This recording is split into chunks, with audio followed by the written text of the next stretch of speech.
coinciden para esta sesión, así que tenemos mucho que decir, supongo, al respecto. También espero de que hayan leído, escuchado, de modo que ya tengan una idea general. Creo que todos tenemos una idea general sobre lo que son las columnas. Esto ya es más específico, no como los anteriores temas de excavaciones, y donde hay muchas incógnitas y muchas variables. Este caso es bien específico, ¿no es cierto? Las columnas sabemos la función que cumplen, sabemos cómo se diseñan, sabemos cómo están compuestas, hormigón armado, normalmente, en nuestro medio, aún. Y también tenemos una idea general de cómo se construyen, o por lo menos qué apariencia tienen cuando se construyen, puesto que en las construcciones, cuando se las ve al trajinar por la ciudad y se ven trabajos a medias, se pueden ver, ¿no?, los encofrados de las columnas, etcétera. Así que no va a ser un tema tan ajeno a todos. Yo les cedo la palabra por si hubieran consultas específicas para enfocarnos en eso. Adelante, por favor. Y si hubiera alguna cosa de atrás, tampoco es problema, ¿no? Buen día, ingeniero. Ya. Disculpe, una pregunta. Cuando hablan de la fijación de la base del cajón, ¿qué método es más recomendable? ¿Hacer el marco de madera o el zócalo de hormigón? No existe una regla para eso. Lo que el constructor encuentre más cómodo y más seguro es esa la vía, y más práctico según su caso. Si es que el trabajo se va a hacer rápidamente, es más fácil, diría yo, el marco de madera. Es más fácil. ¿Por qué? Porque son 4 tablas que hay que clavar en el hormigón, pero hay que tratar de hacerlo pronto, es decir, mejor si es al día siguiente o máximo al segundo día de haber vaciado la losa, porque como sabemos la losa no tiene encofrado por arriba, así que aún estando recién vaciada, muy fresca, claro que ya endurecida, se puede caminar sobre ella al día siguiente, 24 horas. Entonces es posible hacer este trabajo del marco, replanteo y marco de las columnas de manera muy sencilla, si es que ese fuera el caso. Si pasan más días, ya se hace más difícil el tema de la clavada, ¿no? Ya se hace un poco más difícil, más problemático, se corre el riesgo de dañar el hormigón de la losa. Pero en realidad no hay reglas, porque el otro caso, el del zócalo, también es sencillo, no es muy difícil. No es difícil, constructivamente digo, ¿no? Un pequeño marco y colocar mezcla. Entonces, ambos métodos son sencillos. Ahora, desde el punto de vista del encofrado, de la colocación del cajón de madera dentro de ese marco, ya la cosa un poquito cambia, ¿no? En el caso de... Lo que pasa es que la madera acá en nuestro país, y particularmente deberíamos hablar de Santa Cruz, ¿no? Porque Santa Cruz es el principal lugar de donde se maneja la madera. De hecho, se la lleva al resto del país, según tengo entendido. Entonces, si hablamos de Santa Cruz, hablamos de Bolivia en este tema. La madera aserrada no tiene una buena calidad de aserrado en general. Puede que sí, a veces mejor, peor, pero en general no lo tiene, ¿sí? ¿Por qué? ¿Por qué digo esto? Porque las dimensiones, las escuadrillas, las secciones de las piezas de madera, digamos una pieza de 2x4, uno va y la compra, la pieza de 2x4, o 20 piezas de 2x4. Se tendría que suponer que las 20 piezas tienen 2x4 exactamente, pero en la generalidad no es así, a menos que uno las compre cepilladas, ¿no? Cuando uno las compra cepilladas ya no van a tener 2x4, van a tener menos de 2x4 por la cepillada, pero por lo menos van a emparejar, ¿sí? Pero en general cuando uno las compra directamente del aserradero o de la barraca, no tienen las mismas dimensiones. Y en los encofrados generalmente se usa esta clase de madera. Entonces una tiene el espesor exacto de 1 pulgada, la otra tiene 1 milímetro más o 2 milímetros más, la otra tiene 1 milímetro menos, etcétera, ¿no? Y al hacer el tablero del cajón, entonces obviamente van a haber salientes y entrantes. Y lo deseable es que estas salientes y entrantes vayan afuera, ¿no? Para que no se calquen en la columna. Se ubican, ¿no? Entonces, en el caso del marco de madera, si forzamos al cajón a entrar dentro del marco de madera, ¿dónde van a ir las desigualdades? Van a ir hacia adentro, ¿verdad? Justamente lo que no queremos. Y en el otro caso, en el del zócalo, como el zócalo va dentro del cajón, entonces cualquier desigualdad va a ir hacia afuera, lo cual no nos afecta en nada. Pero fíjense que esos detalles ya son finezas para nuestro medio, ¿no? Porque en nuestro medio, digamos, la construcción es un poquito más grosera, nadie se fija en esos detalles, agarran, le meten nomás, y cualquier desigualdad después de la columna desaparece con los revoques, las pinturas o los revestimientos. Ahora, distinto sería el caso, claro, si tuviéramos que tener columnas de hormigón visto, ahí sí tendría que preocuparnos este pequeño tema de la incomodidad de colocar el cajón dentro del marco del molde o fuera del zócalo, que serviría de fijación para la base.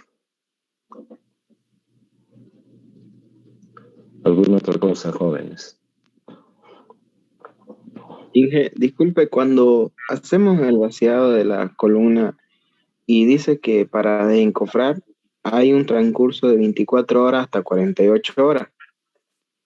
¿El curado se hace en el transcurso de esas 24 horas? La columna es un elemento que está encerrado y lo único que deja ver es la parte de arriba, ¿no es cierto? Entonces, normalmente, por lo menos hasta donde en la práctica se ve, no se hace ningún curado mientras no se desencofra, ¿no es cierto? El hormigón está protegido en todo su perímetro por el encofrado, por lo tanto no hay manera de hacer curado, a menos que curemos el encofrado más, ¿no? Lo cual no tendría mucho sentido. Entonces, hay que hacer el desencofrado lo más pronto posible por esa razón, por hacer el curado. Sería una teoría, pero otra teoría es de que si nos apuramos a desencofrar muy rápido, a veces el hormigón no está lo suficientemente sólido en el sentido de que al desencofrar, al desprender los tableros laterales, se pegan partes del hormigón y se desportilla el hormigón y bueno, no es lo que queremos, ¿no?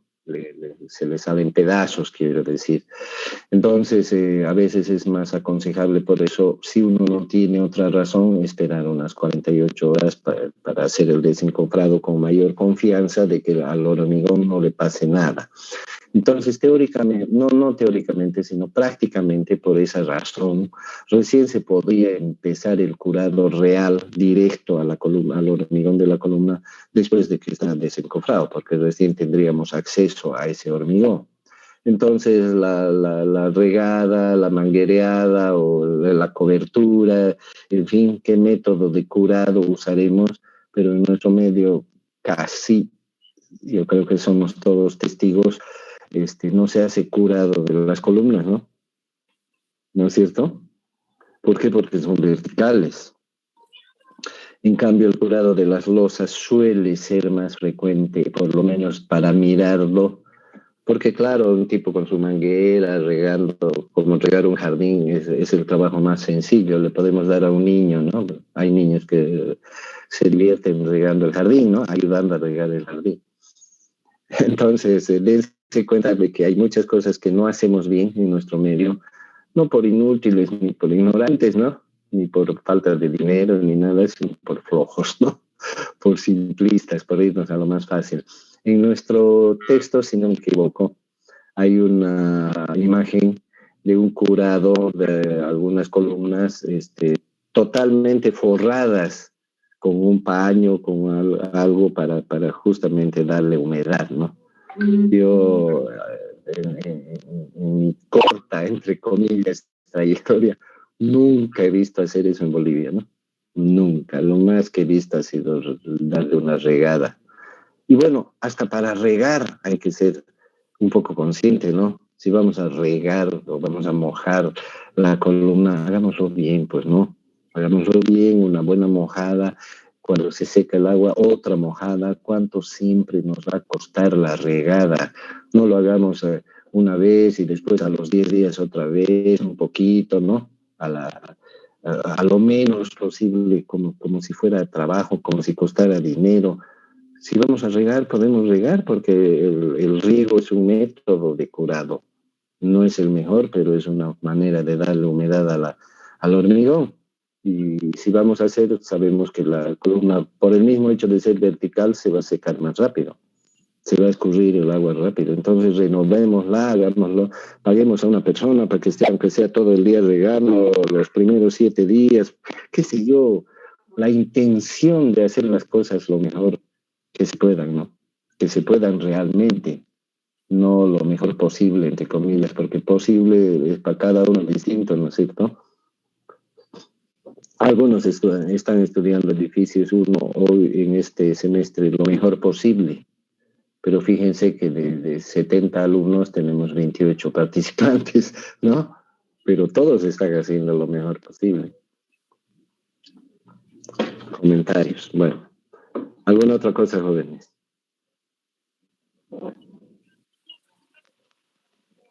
Ingeniero, cuando construimos una barda y colocamos ¿la columna tiene alguna especie de zapatita o algún soporte que se hace? Hemos hecho ese comentario cuando hemos hablado de cimientos, de fundaciones superficiales. En nuestro medio se estila colocar las espigas o las salientes de las armaduras de las columnas por la parte de abajo, porque tienen que empotrarse en su base, sea cual sea su base, ¿verdad? Y mejor si tienen patitas, las patitas obviamente sirven para construir, no sirven para otra cosa, para que se pueda parar el pequeño canastillo que colocamos. Entonces, se lo empotra directamente en el cimiento corrido, porque si hablamos de presiones y carga, en realidad la columna de una barra no tiene carga superior cero, ¿no? Carga superior cero, es su propio peso nada más. Entonces se lo pone para soportar esfuerzos laterales, el viento, darle cierta estabilidad a la barra. Entonces simplemente se la ancla, por decir, su armadura en el cimiento corrido. Se hace un espacio ahí porque si es ciclope, por ejemplo, las piedras se estorbarían para meter la armadura, ¿no? Pero se deja un espacio ahí, se mete la armadura, se completa los espacios con la piedra y se hace el vaciado. O se vacía primero ese lugar y luego el resto. Ese es el típico, pero no estaría prohibido hacer zapatas, ¿no? Serían unas zapatingas, ¿no?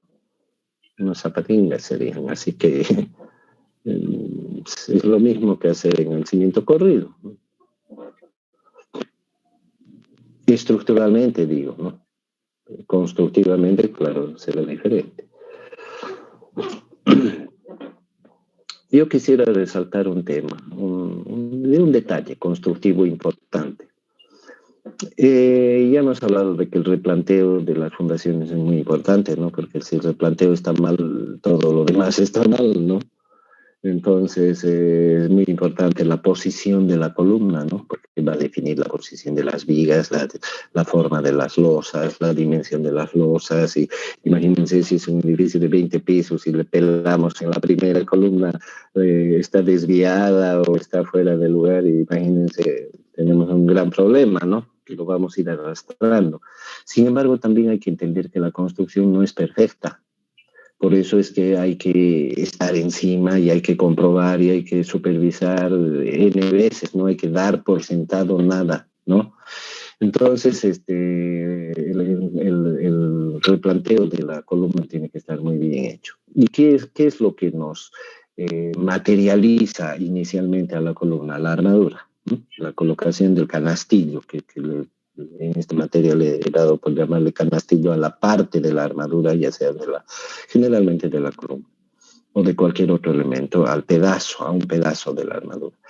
Entonces ese canastillo tiene que estar exactamente en su lugar y tiene que tener exactamente las dimensiones y la forma de la columna futura.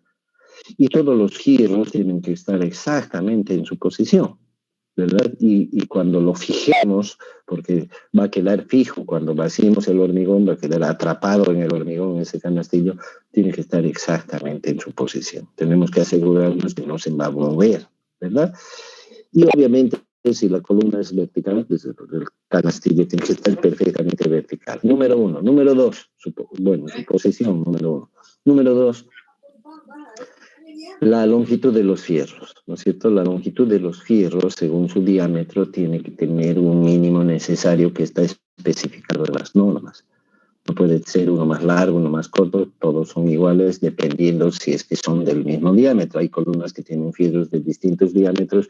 En ese caso, los que tienen mayor diámetro tendrían que ser más largos, los que tienen menor diámetro tendrían que ser más cortos, pero de repente para facilitar la construcción todos tienen el mismo largo, pero tendrían que tener el largo de los fierros más gruesos. Ese largo es muy importante porque esa es la longitud de empalme necesaria para que se empalmen o se conecten con los fierros de la columna que son equivalentes, que son sus parejas. Cada fierro del canastillo tiene su pareja en la armadura de la columna propiamente dicha. Y cada uno se va a casar porque los vamos a amarrar, y ya se ha visto, en algunos países sueldan, ¿no es cierto? Y cada fierro tiene su pareja y tienen que coincidir en su posición. Y fíjense que no pueden coincidir en su posición exactamente porque los objetos sólidos no pueden ocupar el mismo espacio al mismo tiempo. Entonces, ahí es donde hay un desplazamiento, ligero desplazamiento, equivalente al diámetro del fierro respectivo cuando se los separa y se los amarra, ¿no es cierto? Así como estoy mostrando con mi dedo, sí se los amarra, entonces hay una excentricidad ahí que no es deseable, pero que existe en las armaduras. ¿No es cierto? Porque se supondría que cuando estamos empalmando, se llama empalme, pero en realidad no los estamos uniendo los fierros. Esa unión con alambrito no sirve para nada, solamente para fijarlo ahí mientras trabajamos. Pero estructuralmente no funciona. El acero va a funcionar cuando lo traccionen, el acero va a funcionar por la adherencia que tiene con el hormigón, y por eso es que requiere cierta longitud. Y esa longitud no puede ser menor que la que estamos diciendo. Bueno, se puede seguir hablando de ese detalle, pero le cedo la palabra para cualquier otra duda u otra curiosidad que hubiera. Ingeniero, buenos días. Me quedó una pequeña duda acerca de lo que hablaba del empalme. Vi en las imágenes del documento que había, bueno, nunca había visto ese tipo de empalme que se decía doblándolo el fierro y ahí empalmándolo como convencionalmente se hacía uniéndolo con alambre.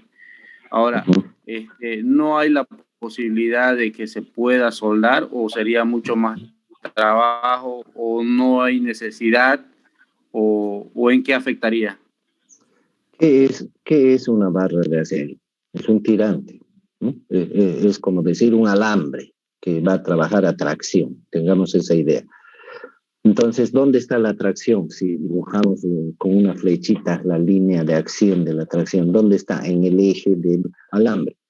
Si el alambre lo cortamos y luego lo amarramos un pedazo con el otro, cruzándolo como un empalme, como se dice, es difícil en la cámara ubicar, como para que se vea. Bueno, pero lo sabemos. Hay una excentricidad, se quiera o no se quiera, porque no coinciden sus ejes, ¿no es cierto? De alguna manera, en la función estructural del conjunto de barras que tiene una columna, eso se compensa, digamos, unas excentricidades con otras. Si fuéramos relojeros y tendríamos que ser muy precisos en la construcción, tendríamos que realmente compensar esa excentricidad, ¿no? O sea, que si una barra una barra de arriba está por afuera y otra está por adentro, la del frente tendría que estar al revés, etcétera, para que esas excentricidades se compensen de alguna manera y el equilibrio de la sumatoria sea el que se busca o lo más aproximado a lo que se busca, pero estoy especulando porque constructivamente no se hace eso. El que amarra los fierros lo amarra al lado que más le conviene o le resulta en su trabajo. En realidad, la armadura más fija es la que está empotrada en el hormigón, las espigas que están saliendo, y la armadura más susceptible de cambios es la del canastilo nuevo, que todavía no tiene nada que la fije, que es sus propios amarres, ¿no? Que además son susceptibles de aflojar si es que se diera el caso. Entonces, lo que se busca es la mayor coincidencia posible del eje de acción, pero siempre va a existir una excentricidad. Y cuando se diseñan las columnas, además de todas las excentricidades que se puedan tomar en cuenta por N motivos, siempre se toma una excentricidad adicional por si acaso, porque constructivamente puede haber alguna excentricidad, no hay una perfección. Entonces, con todo eso, la estructura está supuestamente compensada en estos pequeños detalles que estamos hablando, ¿no? El constructor, el albañil, el fierrista, casi ni idea de lo que estamos hablando, ¿no? No se hace mayor problema. Cree que el alambrito lo ajusta bien porque cree que el alambrito es el que va a aguantar el esfuerzo, y no es así, ¿no? Es el acero, es el hormigón el que le va a atrapar al fierro. Ahora, en el caso de esa figura que usted habla, sería la mejor forma de empalmar, ¿no? Hacerle un pequeño desvío a uno de los fierros, un pequeño doblez ahí, un desvío, y luego continúa su trayecto longitudinal para compensar esa excentricidad de manera que los dos ejes coincidan. Es una buena idea, realmente coinciden los dos ejes. Y queda un pedazo para hacer el amarre sin necesidad de que el fierro torcido o doblado cambie de posición, sino más bien va a estar en su posición exacta. Es una buena idea, pero no le va a gustar a ningún constructor si le decimos haga esto, ¿no? ¿Verdad? ¿Por qué? Porque es más trabajo y no es un doblado fácil, como se podrá ver. Tiene que ser exacto y tiene que tener su característica tal que se consiga lo que estamos buscando, la coincidencia de los ejes, y que no se desvíe la patita para poderla amarrar y que cumpla su función de empotrarse en el hormigón. Excelente, Medina. Segundo caso, ¿no? Estaríamos analizando el segundo. El primero es el más práctico, que tiene sus defectos, pero que se compensan de acuerdo a lo que he especulado, supuestamente. Segundo caso, con el doblez, pero que tiene su dificultad constructiva, ¿no? Se hace más difícil. Tercer caso, el ideal, soldar a tope, ¿no? Punta con punta. Ahí sí tenemos seguridad de la continuidad del eje, de la no excentricidad, a menos que la soldada resulte mal hecha, ¿no? Lo ideal es soldar, obviamente lo ideal, pero también tiene su particularidad, ¿no? Porque tiene que ser un buen soldado. Si lo comparamos con la amarradita con alambre, obviamente es más difícil, más caro, se toma más tiempo, etcétera, en el soldado, pero como dije en algún momento, en muchas partes y en muchas obras se suelda, ¿no? Se suelda. Y ojo, que tampoco es cualquier soldadura, ¿no es cierto? Tiene que ser una soldadura que garantice la continuidad estructural del acero, de modo que no se constituya en un punto débil, ¿no? La soldadura tiene que ser tan o más fuerte que lo que está uniendo. Eso es una regla de la soldadura, ¿no? Interesante.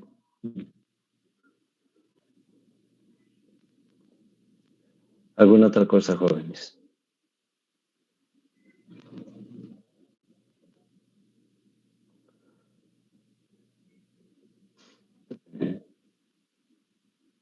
Una parte importante es el asunto de la fijación del cajón, ¿no? Porque el cajón, digamos, no tiene mayores secretos.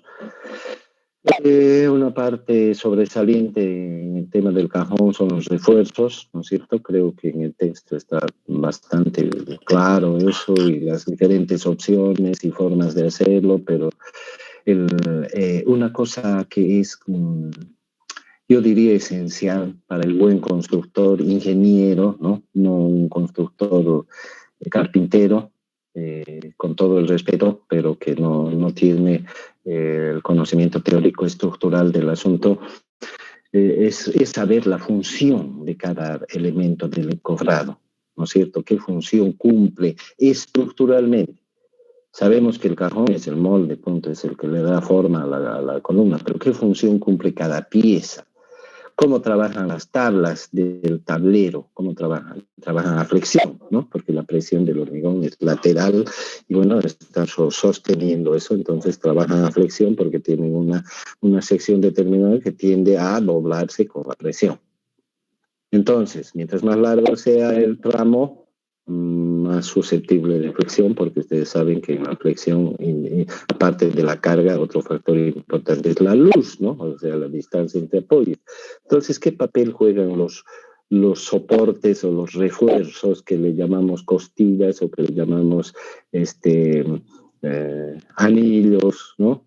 ¿Qué papel juegan, no? Juegan el papel de soportes, ¿no? De refuerzos en las tablas. ¿Para qué? Para mejorar su capacidad de flexión. Entonces, ¿qué es lo que nos limita el espaciamiento entre apoyos? ¿Qué es lo que nos limita? La capacidad del elemento flexionado, en este caso los tableros. Entonces, si ponemos muy separados los apoyos, tenemos que tener un tablero más grueso.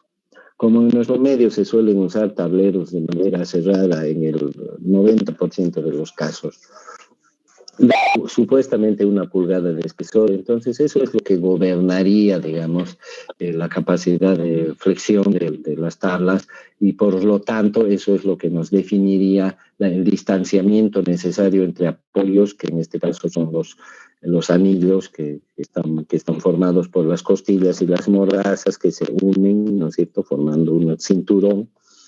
Entonces eso es lo que determinaría la distancia entre los apoyos. Entonces, función de la presión y de la capacidad de flexión de la tabla de 1 pulgada, si fuera este el caso. Eso es lo que define. Entonces, el ingeniero sabe estas cosas y sabemos también que la presión es mayor en la parte inferior de la columna. Por lo tanto, los refuerzos tienen que ser mayores en la parte inferior de la columna. Y tienen que ser menores en la parte superior de la columna, lo cual nos conduciría a que los espaciamientos entre los anillos deberían ser diferentes. Abajo deberían ser muy cercanos porque necesitamos mayor refuerzo y a la parte superior deberían ser más separados. Pero constructivamente esto no es bueno, ¿no? Porque tendríamos que decirle al albañil o al carpintero que está dando el encofrado, esta es a tanto, a 23 centímetros, el otro a 21, el otro a 19, ¿no? Lo cual constructivamente no es práctico.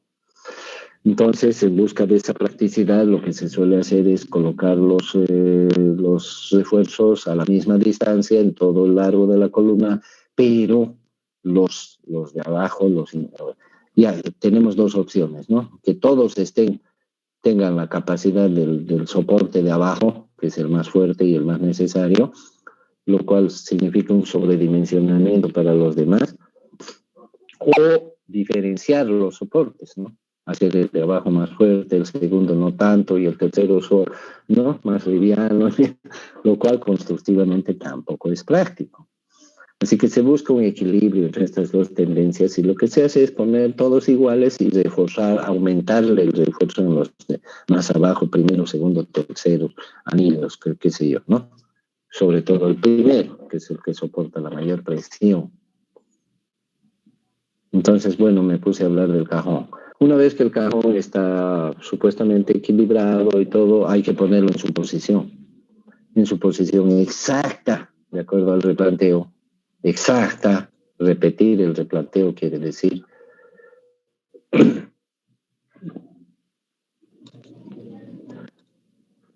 Me dio la impresión de que se cortó. ¿No? ¿No se cortó? Ingeniero.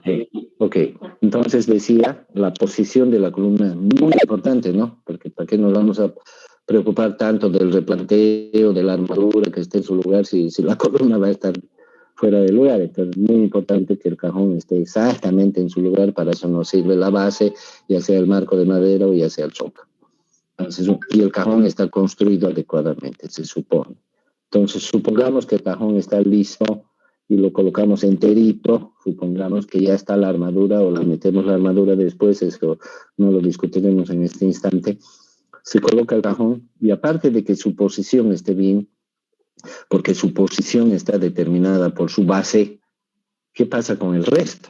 ¿No? El resto puede estar inclinado, torcido, girado, qué sé yo. Es importante que toda la columna mantenga su verticalidad y su posición exacta. Imagínense en un edificio, esa posición va a determinar la posición de las demás columnas hasta el 10º piso o hasta el piso 8º. Qué importante es su posición.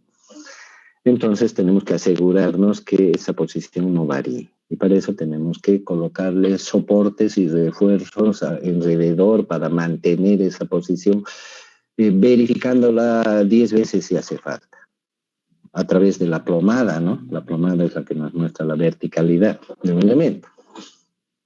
Entonces hay que prestar atención a esos soportes, ¿verdad? En el texto se describen 3 formas de hacerlo: a través de puntales, a través de flechas y a través de flechas puntales, que vendría a ser la situación mixta. Y es importante saber que los puntales trabajan a compresión, que las flechas trabajan a tracción y que los elementos mixtos trabajan a flexión y a compresión. Por lo tanto, ¿por qué estoy haciendo hincapié en esto? Porque estos elementos tienen que estar fijados, en sus extremos, ¿no es cierto? De modo que si trabajan a compresión no se desplacen, si trabajan a tracción no se zafen, ¿verdad? Y si trabajan en ambas cosas, ni se zafen, ni se, no sé lo que dije antes, ¿no es cierto? Entonces, eso es importante, ¿no? Que sus apoyos estén bien, que esté firme. Si es que son puntales y van a estar comprimidos y son muy largos, se pueden deformar lateralmente, habrá que arrastrarlos y asegurarse de que los apoyos sean fijos. Eso es muy importante, ¿no? Y principalmente los apoyos inferiores, cuando estamos en una losa de un edificio, la losa del 3er piso, supongamos, y estamos encofrando las columnas para el 4º piso, donde vamos a apoyar los puntales y las flechas para sujetar la columna, donde vamos a apoyar, si es una losa, una cosa plana en la que resbala, ¿no? Entonces el constructor tiene que tomar sus previsiones. En el texto se describen algunas formas de hacerlo. Presten atención a esos detalles el día que construyan. Si posiblemente sus albañiles ya sepan cómo hacerlo, aprendan, ¿no? Aprendamos todos, pero hay que saber qué función cumplen, ¿no? El albañil lo hace porque lo hace, pero no sabe qué función tiene que cumplir. Entonces tenemos que ser vigilantes sobre eso y corregir lo que esté mal y mejorar, bueno, hacer lo que tenemos que hacer. Eso es importante en los soportes de los cajones. Ingeniero, usted nos hablaba, bueno, aquí se veían las imágenes acerca de las columnas metálicas, ¿ya? En el caso de ser una... ¿Columnas o encopladas? De ser una estructura grande, he visto yo donde se ponen una serie de pernos grandes en la base. ¿Eso tiene algún tipo de mantenimiento? ¿Con el tiempo se desgasta? ¿O cómo se soluciona cuando hay algún tipo de, no sé, algún tipo de falla? La construcción en acero es muy interesante. Yo tuve la suerte de los últimos 10 años meterme en eso, metalmecánica, y tiene una peculiaridad muy interesante. Yo diría 2, pero que al final son lo mismo. A diferencia de la construcción del hormigón armado, encofrado de madera y todo, en el caso de la construcción metálica, las piezas, porque se usan piezas metálicas, ¿no? En la construcción metálica son piezas que se unen entre sí, ya sea soldando, ya sea remachando, ya sea empernando, ya sea atornillando, ¿no? Son piezas. Entonces, una particularidad de la construcción metálica es que todas las piezas metálicas que se usan en este país son importadas. Pueden ser importadas de la mejor fábrica o pueden ser importadas de la peor fábrica, pero de alguna manera son buenas. Más buenas o menos buenas, pero buenas. Entonces tienen las dimensiones exactas. Primera cosa que hay que aprender en la construcción metálica, son exactas las dimensiones. Y segunda cosa, para que encajen estas piezas, porque cuando armamos una estructura hay una pieza vertical, hay una pieza horizontal que se apoya en la otra, y etcétera, es un esqueleto metálico. También las conexiones y la estructura tiene que ser exacta. Ese es otro detalle que en la construcción civil de hormigón armado y encofrados y todo, si bien supuestamente cuidamos también la exactitud, la precisión y hacemos mucho hincapié en esto, siempre hay más desviaciones, ¿no? Una tabla de madera, se quiera o no se quiera, tiene sus defectos, ¿no? Y peor en nuestro medio, como decía, la madera cerrada es defectuosa desde que se la compra. Así que si a eso le sumamos que se la serrucha, se la junta y se la arma, se acumulan los errores. Entonces, en la construcción metálica ese es el detalle, ¿no es cierto? Entonces, generalmente una columna metálica hay dos formas, ¿no es cierto? O se la empotra en un cimiento de hormigón, como por ejemplo se hacen los postes de hormigón, muchas veces se empotran en una fundación que suele ser un bloque macizo de hormigón y ahí se empotra el acero. Obviamente sería mejor si es que se logra cierta adherencia entre el acero y el hormigón. De hecho, algunas veces se sueldan en el acero piezas así entrecruzadas, que se dio como clavos, digamos, largos o pedacitos de fierro en todas direcciones, ¿sí? En todas direcciones para que mejoren el empotramiento en el hormigón. Esa es una forma de hacer fundación. Otra forma de hacer fundación es poner la fundación, no importa cómo la hayamos diseñado, ya hemos pasado esa temática, diseñado y construido, por lo tanto tenemos una superficie de hormigón ahí, ¿sí? Y existen dos maneras, ¿no? De que en esa estructura de hormigón hayamos dejado, como dejamos espigas para el acero, para la armadura de la columna de hormigón armado, así como dejamos espigas, también podemos dejar ya empotrados pernos salientes, ¿no? En el número y en la posición adecuada, para que ahí se empalme la base de la columna de acero que va a venir encima. Entonces, obviamente, esa base tiene que tener una plancha perforada con sus huecos exactamente donde van a venir los pernos para que encaje perfectamente y luego se asegurarán con tuercas, ¿no es cierto? Cada uno de los pernos se sujetará con tuercas. Entonces, esa es otra técnica que se puede utilizar, que es parecida a la del hormigón armado, ¿no? Donde dejamos espigas y luego se fija la columna. Eso en la base. En la parte superior depende, ¿no? Si es que va a seguir, vamos a alargar la columna, donde tendría que tener igual una plancha con perforaciones en alrededor para que el siguiente pedazo tenga también otra plancha. Las dos planchas coinciden y se empernan cada una de ellas. Pero la pregunta de su compañero me parece que aparte de esta pequeña descripción, que obviamente en 2 minutos no vamos a describir todo, pero las ideas básicas están, yo creo, y las hemos compartido. Estaba orientada un poco a la conservación, ¿no es cierto? Y hemos hablado en muchas ocasiones del acero y la oxidación del acero que sufre.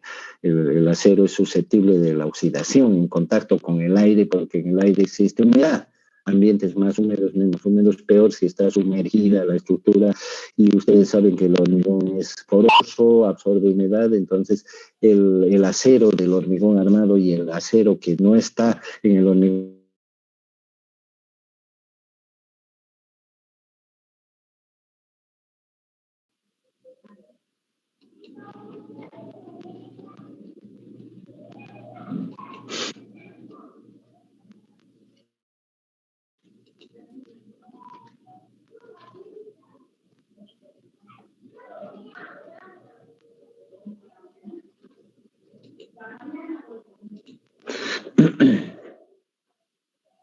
Bueno, no, están la mayoría de los que estaban, supongo que somos los mismos. Ya, ok.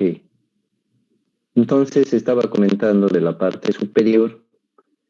Bueno, aparte de eso, antes de seguir, tenemos que tener en cuenta que los elementos estructurales son muy diversos, ¿no? Estamos hablando, por ejemplo, de tubos circulares, pueden ser estructuras reticulares como los tinglados tan populares en nuestro medio. Más raros en nuestro medio son los perfiles metálicos, perfiles I, perfiles U, perfiles T, ¿verdad? Entonces, aquí hay otros perfiles también. Entonces, mucho depende de eso. En el caso de complejidad en la forma o en la sección del elemento, generalmente esto se subsana con una plancha, ¿no? Se pone una plancha a tope y a través de esa plancha se hacen los empalmes necesarios con el resto de los elementos, ya sean vigas, ya sean continuidad de columnas, y las losas se apoyan sobre las vigas de distintas maneras que ya conocemos. También hay losas que tienen estructuras de acero, no son de hormigón armado, ¿no? Sino que son estructuras de acero, donde tenemos piezas de acero. Imaginémonos un techo con tijeras, muy conocido en nuestro medio, ¿no? Muy utilizado. Las tijeras paralelas que van y encima se construye el techo generalmente con teja colonial. La única particularidad sería que en este caso el techo es inclinado. Las losas, las estructuras de acero, también se suelen construir de la misma manera. O sea, se construyen, en vez de las tijeras, están los perfiles metálicos paralelos, ubicados a la distancia necesaria, de la sección necesaria según la luz que tengan y las cargas que van a soportar. Y encima se construye la losa, que puede ser también una losa de hormigón armado apoyada sobre sus apoyos, ¿no? O hay otros métodos también. Es muy interesante explorar o meterse en estas temáticas con cierta precaución, ¿no? ¿Por qué digo precaución? No por el conocimiento, sino por la aplicación. Porque en nuestro medio muchas de las cosas que se hacen en esta tecnología de construcción en el acero, que no es nueva, ¿verdad? Tiene 150 años, cuando se construyeron los primeros grandes edificios en Nueva York, etcétera, son de acero, ¿no? Pero en nuestro medio sigue siendo todavía algo que no se usa muy poco, muy poco. ¿Por qué? Porque principalmente por el costo de los perfiles de acero que son importados, ¿no es cierto? Es prohibitivo el costo de una estructura de acero comparado con el costo de la albañilería corriente que conocemos. Pero aparte de eso, tiene muchas ventajas. Bueno, otra vez me perdí en el camino porque la pregunta de su compañero estaba un poco orientada al tema del mantenimiento, ¿no? Bueno, sigamos hablando del acero. Ya hemos hablado del acero cuando está dentro del hormigón y sufre oxidación, se quiera o no se quiera, a la larga con el tiempo sufre oxidación, en casos más y en casos menos. Y por eso en toda especificación de construcción del hormigón armado se obliga a que el proyectista coloque un determinado recubrimiento, espesor de recubrimiento, que es el hormigón que está alrededor de las armaduras, ¿no es cierto? Alrededor de las armaduras. A eso se le llama recubrimiento, y no es cualquier recubrimiento, ¿no es cierto? Tiene que tener un espesor mínimo de hormigón. ¿Para qué? Para protección de la armadura. Y si ustedes recuerdan, en el cálculo estructural ya han debido ver hormigón 1 o tal vez hormigón 2 también, en el diseño de las columnas y en algunos otros diseños, la sección útil se considera solo hasta la armadura, o sea, no se incluye el recubrimiento, ¿no es cierto? El recubrimiento es como si fuera una yapa en el cálculo estructural. Entonces el recubrimiento tiene la función de proteger a la armadura que está dentro de la columna, de la sección de columna, de viga, de losa o de lo que sea. Y por ende este recubrimiento tiene que cumplir con las reglas. Joanita, ¿qué está haciendo mami moto? Y básicamente su espesor. Y este espesor está en función del riesgo que corre el acero de oxidarse. Entonces, si por ejemplo, que va a estar en un edificio cualquiera, bajo techo, protegida, revocada, pintada, entonces la posibilidad de que la humedad le llegue al acero es bastante lejana. Entonces, recubrimiento mínimo 2 centímetros. Generalmente 2 centímetros, algunos le ponen 1,5, no tiene mayores consecuencias, digamos, porque además estas consecuencias se perciben en 20, 30, 40 años, ¿no? No es inmediato. El acero tiene su propia vida y su propia forma de luchar contra estos males que le vienen por afuera. Pero hay otras estructuras, como por ejemplo las estructuras que están dentro del agua o las estructuras que están dentro del suelo, en los que la humedad puede ser permanente, inclusive puede haber aguas subterráneas que están en contacto con la estructura, y entonces ahí los recubrimientos se recomiendan mínimo 5 centímetros, inclusive hasta 10, ¿verdad? Ok, eso en cuanto al espesor de los recubrimientos y en cuanto a las recomendaciones de las normas, y si el diseñista cumple con eso y el constructor también, supuestamente no pasa nada porque son especificaciones bien hechas. Pero yo tengo una observación al respecto. Todas estas especificaciones y espesores de protección para la armadura están hechos en función de la calidad del hormigón. Se está suponiendo, todos los que hacen especificaciones suponen un buen hormigón. Y en nuestro medio también suponemos un buen hormigón y supuestamente cumplimos con esas especificaciones cuando cumplimos, porque no siempre cumplimos. Y si dice 3 centímetros, le ponemos 3 centímetros y tiene una capa de hormigón de 3 centímetros. Pero ¿qué hormigón, no? Si el hormigón es deficiente en su calidad, el hormigón mientras más poroso es más débil. Entonces, si es un hormigón donde no controlamos el agua, no controlamos la relación agua-cemento, manejamos mal el control de resistencia de las probetas, etcétera, un montón de defectos que tenemos, estamos dando una mala protección al acero. Estamos cumpliendo con el espesor, pero no con la calidad.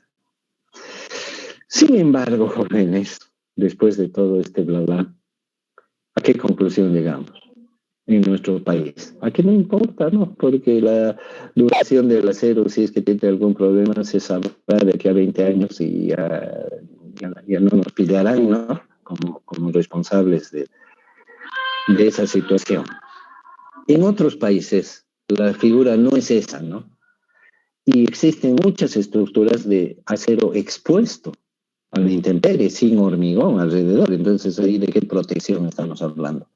La única protección que se le da al acero expuesto es que no tenga óxido cuando se lo construye, o sea, se elimina todo vestigio de óxido. Para eso se utilizan distintos métodos, ¿no? No es darle una lijadita encima y ya está. Se utilizan distintos métodos. En algunos casos se deja el acero brillando como los cubiertos de cocina, de modo que no haya vestigios ni de impurezas ni de oxidación. Y ahí solo así se acepta el acero. Y se pinta. Y la pintura para proteger las estructuras de acero no es cualquier pintura, ¿no? No es ir a Alto San Pedro, comprar una lata de pintura antioxidante, el disque, ¿no? Y le da una brochadita y ya está. Son también sistemas, metodologías complejas de pinturas específicas, especiales, que cumplen con requisitos, y la forma de aplicación de las pinturas son también específicas, y también tienen su forma de control de calidad de estas pinturas. Se mide el espesor de la capa de pintura, se lo puede medir. El fiscal puede medir eso y tiene que cumplir con ciertos requisitos, y tiene 2, 3 capas de pintura. Fíjense, el ejemplo más clásico, si ustedes quieren curiosear un poco sobre las estructuras de acero, es la Torre Eiffel. La Torre Eiffel, no sé en este momento, si es que algún día lo supe, no lo recuerdo, y si no lo supe nunca, desde cuándo se construyó la Torre Eiffel, pero el mantenimiento lo hacen, según yo sé, cada año. Cada año la pintan la Torre Eiffel. Y como es tan grande y como la pintada es compleja, y además antes de pintarla hacen una inspección completa, y donde Cuando hay un elemento que está medio desgastado, presenta algún signo de falla, lo cambian. Y estamos hablando de remaches, estamos hablando de pernos y estamos hablando de piezas completas, lo cambian y lo repintan todo. Y obviamente para repintar no se repinta sobre la pintura vieja así nomás, ¿no es cierto? Hay que eliminarla, etcétera. Hay procedimientos. Y cuando ya se está terminando de pintar la del año 2020, ya estamos en el 2021, así que vuelven a empezar ese proceso.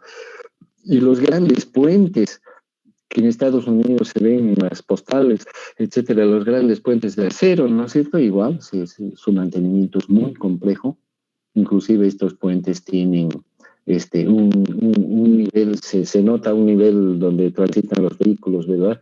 Y algunos puentes modernos tienen hasta 2 niveles, ¿no? Uno arriba, otro abajo, y hasta 3 niveles, donde en un tercer nivel está el tren, digamos, ¿no? Eh, Obras fantásticas, hermosas. Aparte de eso, tienen un nivel más que no se ve, que el público no lo ve, por donde transitan cierto tipo de vehículos especiales, ¿sí? Como carritos sobre rieles o qué sé yo no los he visto, pero he leído un poco y me he enterado de todo esto, que son de los equipos de mantenimiento. O sea, todos los días existen equipos de mantenimiento permanente que están revisando las estructuras, que están revisando los cables, que están revisando los pernos, que están reemplazando, corrigiendo todos los defectos y haciendo mantenimiento de estas estructuras que tienen que estar protegidas contra la humedad y la corrosión. Fíjense, es bien importante todo este proceso. Inclusive entiendo de que hay técnicas especiales, hay puentes que están colgados en cables, ¿no es cierto? Cables de acero, cables colgantes que están soportando toda la carga de, qué sé yo, carriles de 8 pistas de vehículos por arriba y 8 pistas por abajo. Unas fantasías increíbles que ojalá algún día cualquiera de nosotros tuviera oportunidad de verlo de cerca, por lo menos, y trabajar en eso sería un sueño cumplido para cualquier ingeniero. Y bueno, como los cables sufren oxidación y están en el aire, y no es fácil subir ahí a X metros al aire, a la intemperie, y se pueden caer los obreros, etcétera, pero así hacen el mantenimiento. Pero en las estructuras modernas, jóvenes, ponen los cables dentro de unos ductos. O sea que el cable ya no está a la intemperie, está dentro de un ducto. Cable y ducto es lo que desde afuera se ve, pero la gente no sabe si es ducto o es cable o qué es, ¿no? Piensa que es cable. Pero es un ducto y dentro del ducto está el cable. Y dentro de ese ducto circula aire para desecar la humedad que pudiera tener el aire y de esta manera proteger la oxidación del cable. Fíjense qué cosas, ¿no? En otro medio construimos tinglados, hacemos un canastillo igualito que para las columnas de hormigón armado, hacemos un canastillo empotrado en la fundación y a ese canastillo se le suelda el pedazo de columna de celosías con los fierritos, ¿no? Un esqueleto de fierro, se lo suelda y luego arriba se sueldan las vigas perimetrales y las correas y encima se coloca el techo de calamina generalmente, ¿no? Se usa la soldadura. En el caso de las estructuras de acero de los grandes edificios, es una soldadura muy técnica, muy profesional, soldadura muy calificada, ¿no es cierto? Y se hace verificación de la calidad de la soldadura por rayos X, etcétera. Son técnicas especiales muy interesantes para aprender, pero hay que ponerse a pensar un poco en qué medida lo va a poder aplicar acá, ¿no? Porque si no se muere de hambre, ¿no es cierto? Es como si viniera un experto en barcos y pones un negocio de construcción de barcos y estamos listos para la foto, ¿no? Porque ¿quién nos va a comprar? ¿Algún comentario de jóvenes? Sobre otras cosas también. El curso, se darán cuenta, es bien limitado, ¿no? Hay otras cosas de las que se pueden hablar y yo no las puedo meter, más bien las he sacado, porque así todo nuestro calendario es bien ajustado, así todo. Entonces es muy restringido, ya les conté al principio de la materia que muchas cosas ni siquiera están incluidas. Pero en el caso de las columnas, por ejemplo, tenemos las columnas circulares, las columnas elipsoidales y otros casos asociados a las columnas como las escaleras, por ejemplo, las escaleras helicoidales, ¿no? Que están apoyadas sobre una columna, cómo van las armaduras ahí.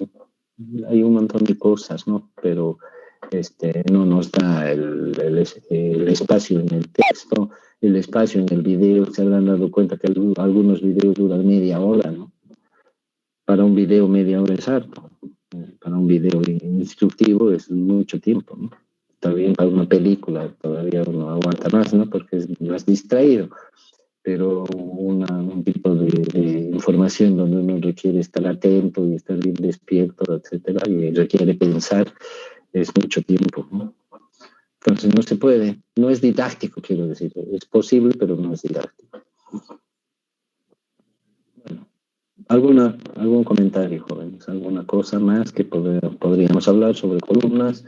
Un caso especial son las columnas de borde, ¿no es cierto? Las columnas de borde, las que están en el canto de la planta de los edificios. La última columna, quiero decir, de cualquiera de los lados.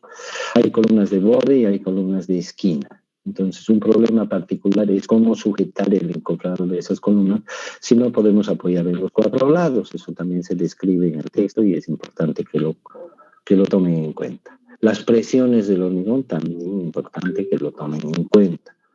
Como varían las presiones en el hormigón, varían de dos formas, ¿no? Una forma vertical, que es como la presión hidrostática, donde la presión es mayor abajo y arriba.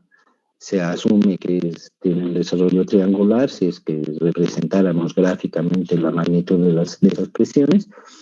Y el segundo caso es que esa presión, en cualquier plano que elijamos, va a tener una magnitud determinada en cualquier plano. Si es un plano inferior va a ser fuerte, si es un plano superior va a ser débil, pero de todas maneras esa magnitud de presión es uniforme en todo el perímetro de la columna o del recipiente que contiene el elemento.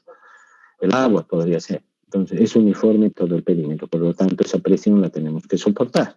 ¿Y la soportamos con qué? Con el cajón de la columna, en este caso, con el cajón de la columna. Por lo tanto, el cajón de la columna tiene que tener la capacidad de soportar esas presiones.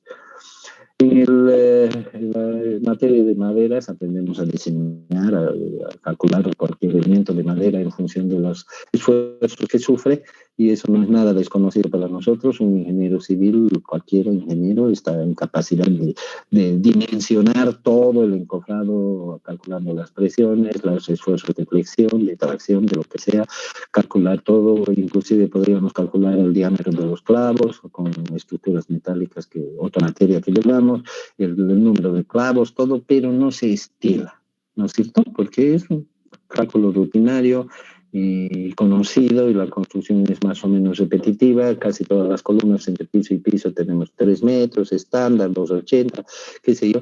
Así que esa estandarización, esa repetición hace que muchas cosas se vayan obviando, así que el ingeniero común ya no calcula en un cuadrado, pero sí tiene la capacidad de hacerlo o de verificar cualquier duda que tuviera durante la construcción. Para eso tenemos los conocimientos necesarios, etcétera, y asegurarse de que todo esté bien, sobre todo mejor que bien, no peor que bien, ¿no? Siempre a favor y nunca en contra. Ingeniero, buenos días. Tengo una pregunta. ¿Cuál es la longitud eficiente para el empalme?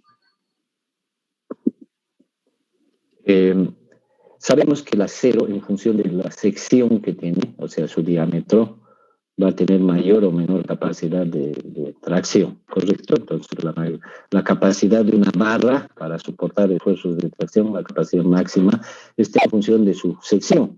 Pues las barras más delgaditas aguantan menos, las más gruesas aguantan más. Punto, ¿no es cierto? Por una parte eso. Entonces, si queremos que una barra de tracción aguante su máxima capacidad, cuando la sujetamos, igual que un alambre de colgar ropa, tiene una capacidad, ¿verdad? Entonces, si queremos que aguante su máxima capacidad, tenemos que ponerle un clavo, una pared, para que sujete el alambre lo suficientemente fuerte para que aguante toda la carga de ropa que vamos a colgar en ese alambre. Porque si el clavo no es lo suficientemente firme, o la fijación no es suficientemente firme, el alambre va a aguantar, pero el clavo se va a soltar y se va a caer todo junto. Entonces lo mismo pasa con las armaduras del hormigón armado. El fierro puede estar diseñado para soportar la máxima tracción, la viga o la columna o cualquier elemento puede estar soportando el máximo esfuerzo y el fierro estar adecuado para eso, pero si la fijación no es suficiente, entonces la fijación está en el hormigón. La adherencia de la barra con el hormigón es lo que fija la barra. A diferencia del clavo que ponemos para el alambre de ropa, en este caso es como si el clavo lo empotráramos en la pared de modo que quede sujetado ahí sin ningún otro artefacto más. Entonces, para eso, obviamente, si metemos un poquito de alambre empotrado, no va a sujetar nada, pero si metemos mucho alambre, de repente N metros, de repente, entonces va a ser muy difícil que se salga. Entonces, es el hormigón lo que determina esa longitud, la adherencia entre el hormigón y el acero. Y como el acero puede tener distintos diámetros y soportar distintos esfuerzos máximos de tracción, entonces necesitará también distintas áreas de contacto para que el hormigón lo soporte. Si es un fierro delgadito, necesitará un determinado área y una longitud determinada porque también el diámetro y el perímetro del fierro es pequeño.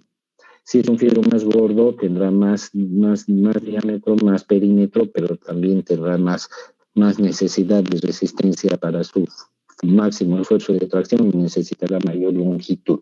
Entonces, lo que yo acabo de decir es el análisis teórico, lo que fundamenta todo lo que se relaciona con esto. Ahora, números, porque su pregunta era cuánto hay que...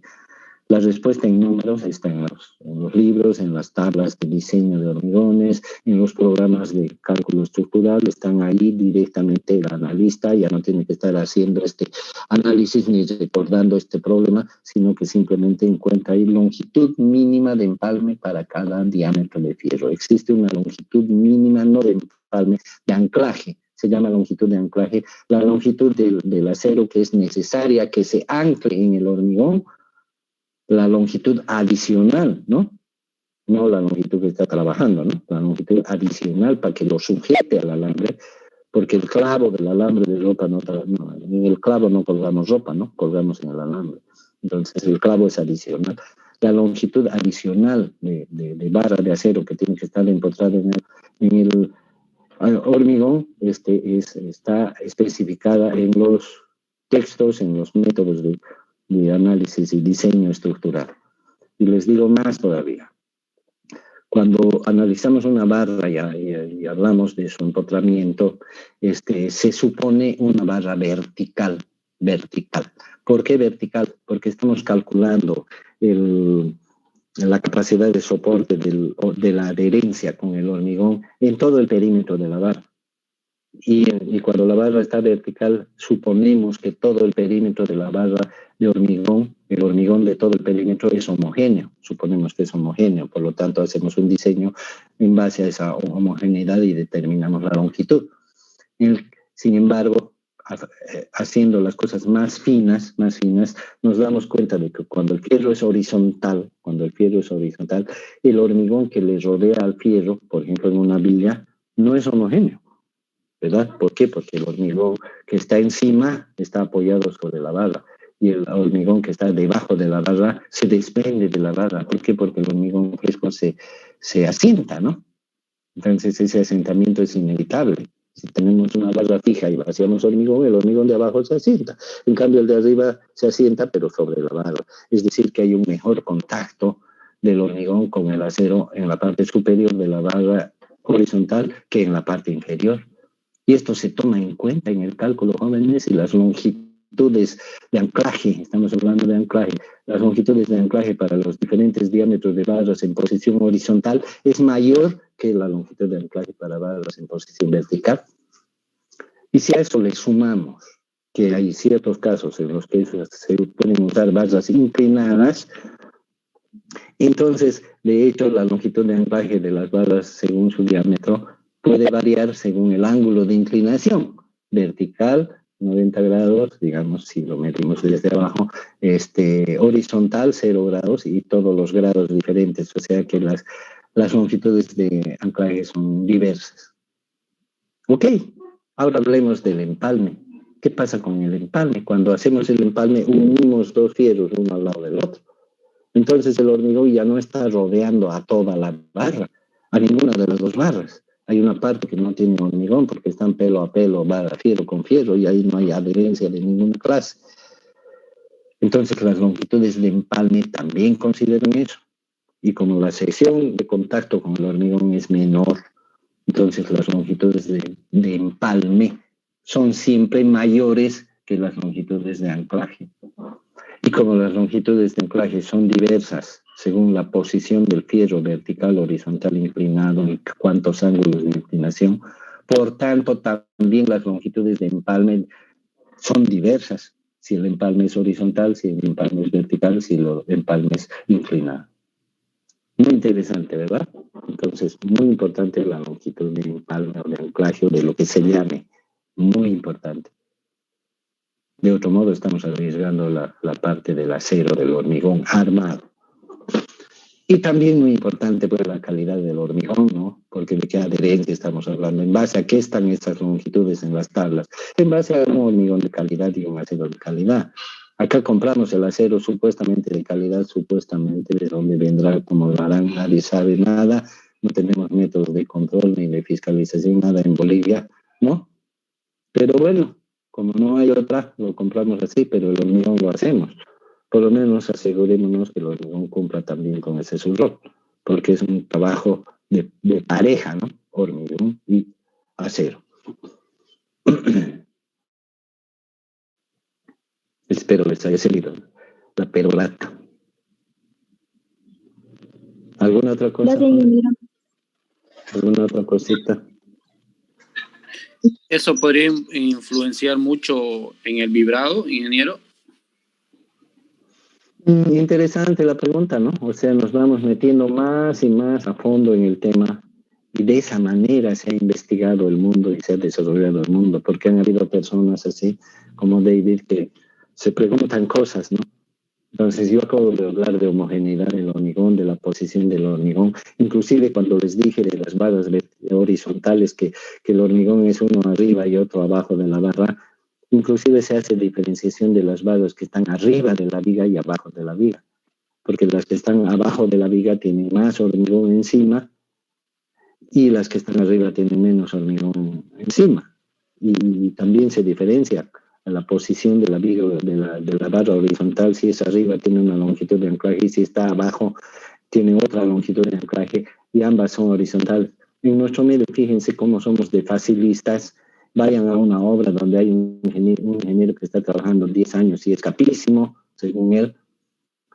Pregúntenle cómo se hace el anclaje, todo esto que nos ha hablado, y les va a decir 50 veces el diámetro.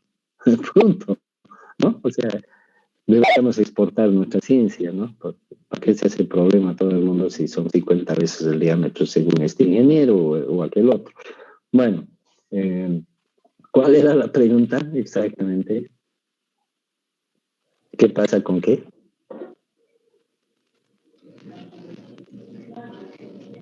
Me recuerdo que me desvié un poco de dirección. Con el vibrado del hormigón. Con el vibrado, exacto.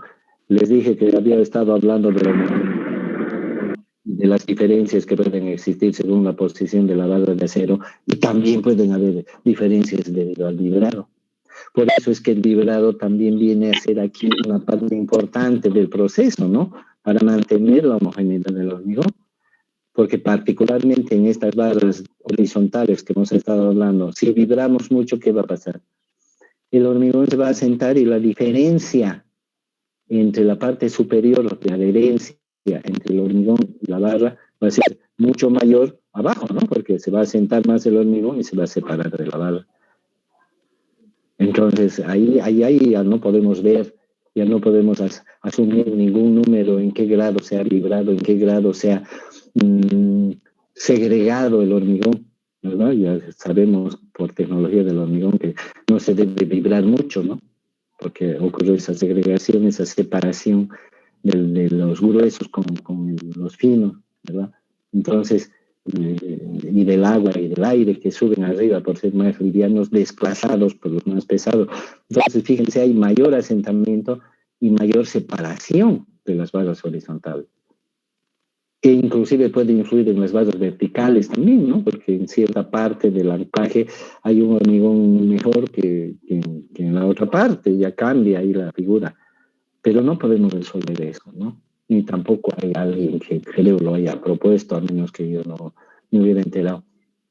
Pero, ¿qué queda como conclusión de esto? Intentando responder a la curiosidad interesante de su compañero.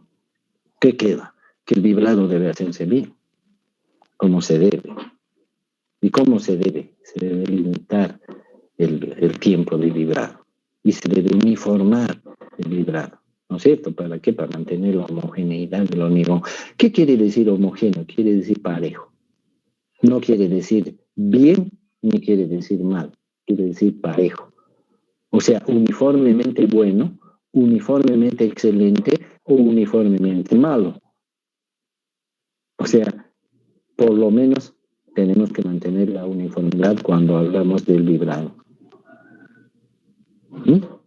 Para no introducir un factor adicional más de problema en esto de los anclajes. Pero dense cuenta que estamos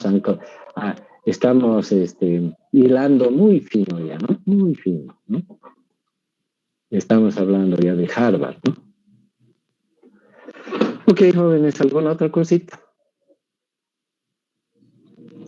Columnas. Denle una miradita a la foto esa que tenemos de una columna circular.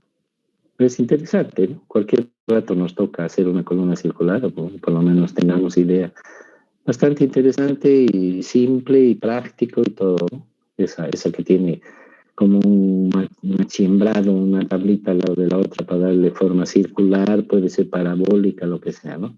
Elipse, lo que sea. Bueno, la paramos ahí, ¿no? Gracias, joven.